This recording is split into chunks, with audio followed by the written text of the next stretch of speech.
Assalamualaikum warahmatullahi wabarakatuh.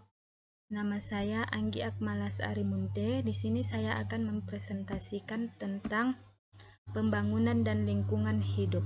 Pembangunan adalah hasil dari kegiatan dan program yang dibuat oleh pemerintah yang diperuntukkan bagi masyarakat untuk menunjang pencapaian kesejahteraan sosial, tujuan ekonomi sosial, demografi politik, dan sebagainya dengan cara meningkatkan pembangunan.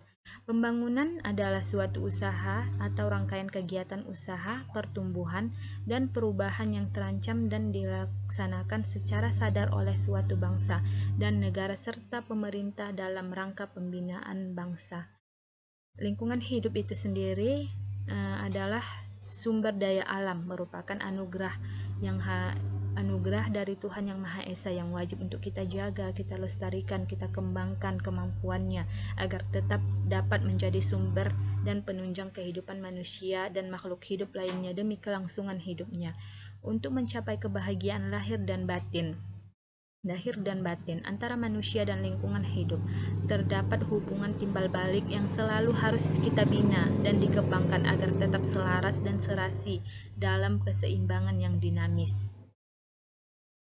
Di sini terdapat 3 jenis lingkungan hidup, yaitu lingkungan fisik, lingkungan biologis, lingkungan sosial. Lingkungan fisik itu contohnya seperti rumah, kendaraan, gunung, udara, dan sinar matahari, dan lain sebagainya. Lingkungan biologis itu contohnya seperti berupa organisme hidup seperti manusia sendiri, binatang, tumbuh-tumbuhan. Dan contoh lingkungan sosial itu seperti manusia yang berada di sekitar kita, seperti tetangga kita, teman kita. Faktor-faktor yang mempengaruhi lingkungan hidup itu terdapat 2 faktor, yaitu faktor geografi dan faktor sosial budaya. Faktor geografi itu contohnya seperti iklim. Iklim merupakan faktor yang mempengaruhi aktivitas manusia dalam lingkungannya.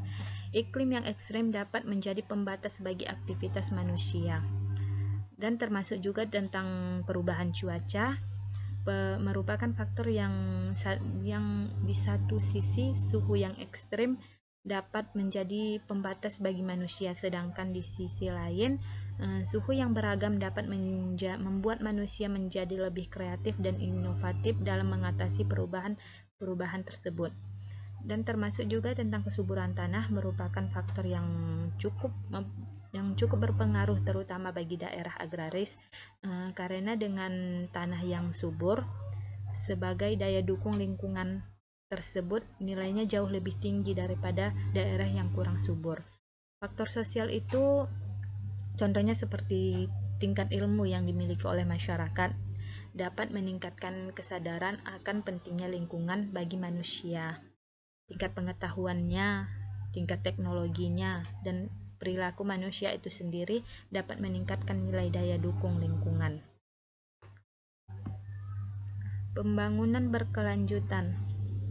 Pembangunan berkelanjutan ini adalah pembangunan yang memenuhi kebutuhan masa kini tanpa harus mengurangi kemampuannya untuk memenuhi kebutuhan dari generasi yang akan datang. Pembangunan berkelanjutan harus memperhatikan pemanfaatan lingkungan hidup dan kelestarian lingkungannya agar kualitas lingkungan tetap terjaga.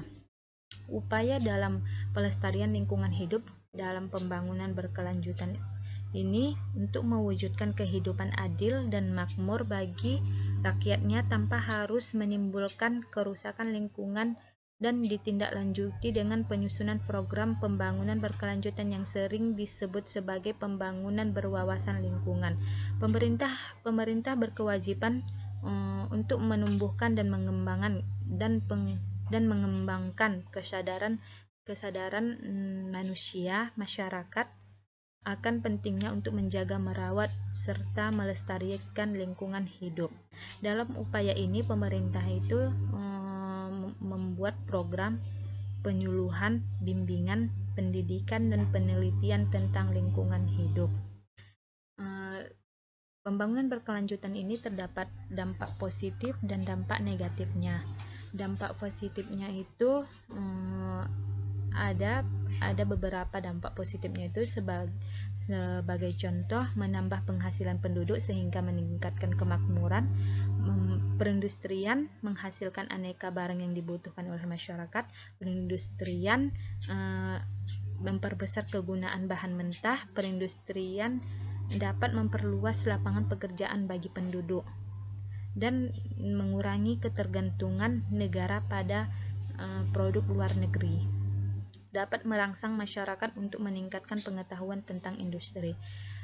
Dan ada juga dampak negatifnya. Dampak negatifnya itu sebagai contoh, banyaknya pengembangan sumber daya air telah menimbulkan masalah kesehatan. Masalah itu timbul karena pembangunan tersebut telah menciptakan habitat baru atau memperbaiki habitat yang ada bagi berbagai faktor penyakit. Yang contohnya sebagai contohnya banyak jenis nyamuk yang menjadi faktor penyakit malaria, demam berdarah.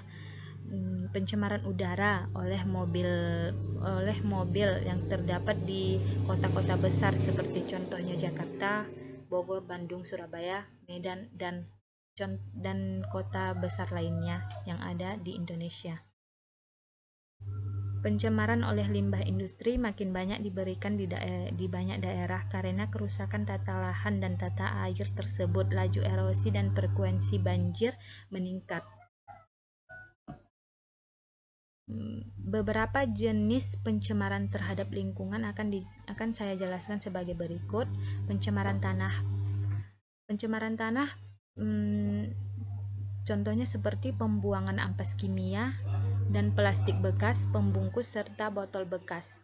Buangan zat-zat atau barang yang tidak terlarut dalam air. Pertanian dengan pemakaian pestisida yang berlebihan. Pencemaran air dapat menyebabkan penurunan kualitas air dan membahayakan makhluk hidup. Penyebab terjadinya pencemaran air ini adalah sampah yang tidak membusuk seperti plastik dan karet, limbah industri, sisa pupuk dari usaha pertanian dan tumpahan minyak dari kapal tanker. Pencemaran udara dapat disebabkan oleh gas buang yang dihasilkan oleh proses produksi seperti asap bermotor, asap pabrik, dan hasil aktivitas rumah tangga sehingga secara fisik dan kimia melebihi ambang batas yang ditetapkan. Hal ini dapat membahayakan kesehatan dan keselamatan manusia dan makhluk hidup lainnya. Baik, terima kasih. Sampai di sini yang bisa saya jelaskan. Wassalamualaikum warahmatullahi wabarakatuh.